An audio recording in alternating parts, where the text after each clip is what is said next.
The Spider and the Fly.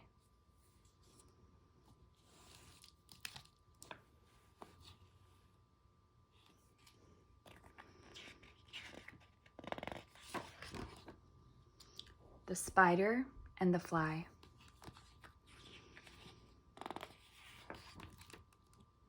Based on the poem by Mary Howitt, with illustrations by Tony DiTerlizzi.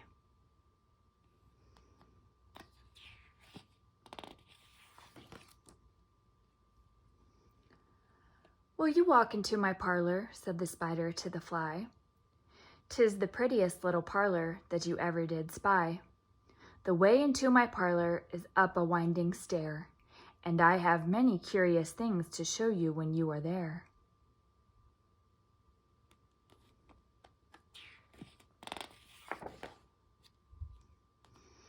"Oh, no, no," said the little fly, "to ask me is in vain, for who goes up your winding stair can ne'er come down again."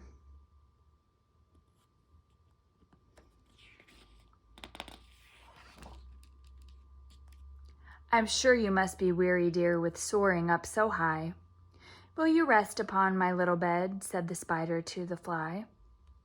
"There are pretty curtains drawn around, the sheets are fine and thin, and if you like to rest a while, I'll snugly tuck you in."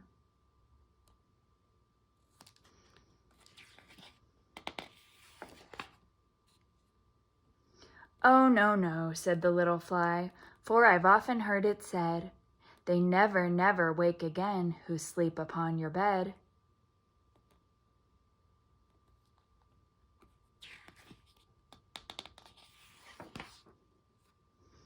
Said the cunning spider to the fly, "Dear friend, what can I do to prove the warm affection I've always felt for you?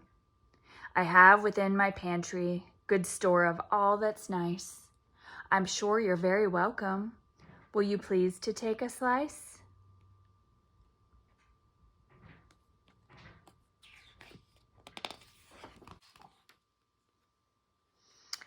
"Oh, no, no," said the little fly, "kind sir, that cannot be. I've heard what's in your pantry, and I do not wish to see."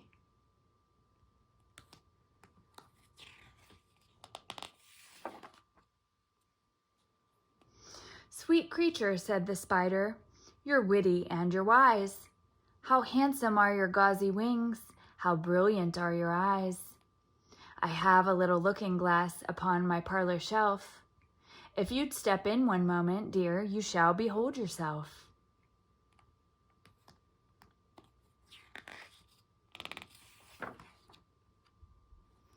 "I thank you, gentle sir," she said, "for what you're pleased to say, and bidding you good morning now, I'll call another day."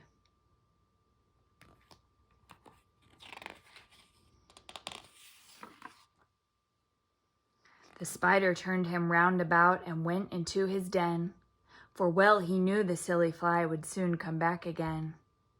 So he wove a subtle web in a little corner sly, and set his table ready to dine upon the fly.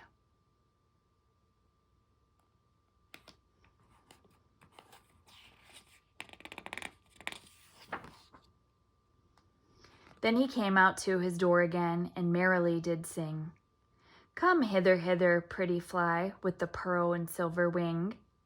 Your robes are green and purple, there's a crest upon your head. Your eyes are like the diamond bright, but mine are dull as lead."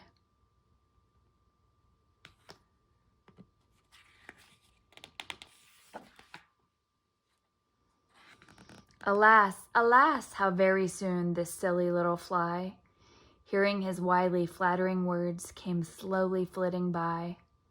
With buzzing wings she hung aloft, then near and nearer drew, thinking only of her brilliant eyes and green and purple hue, thinking only of her crested head, poor foolish thing.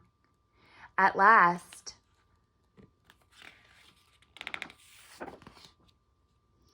up jumped the cunning spider and fiercely held her fast.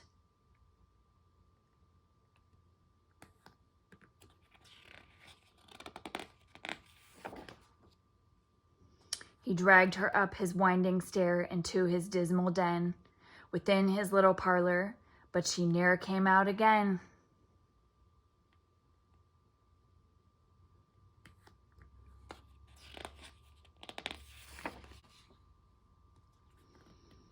And now, dear little children, who may this story read, to idle, silly, flattering words, I pray you ne'er give heed.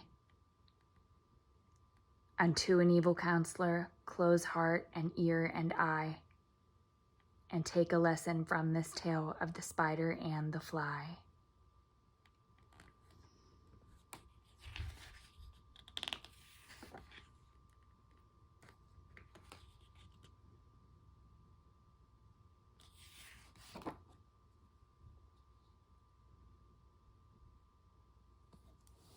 The end.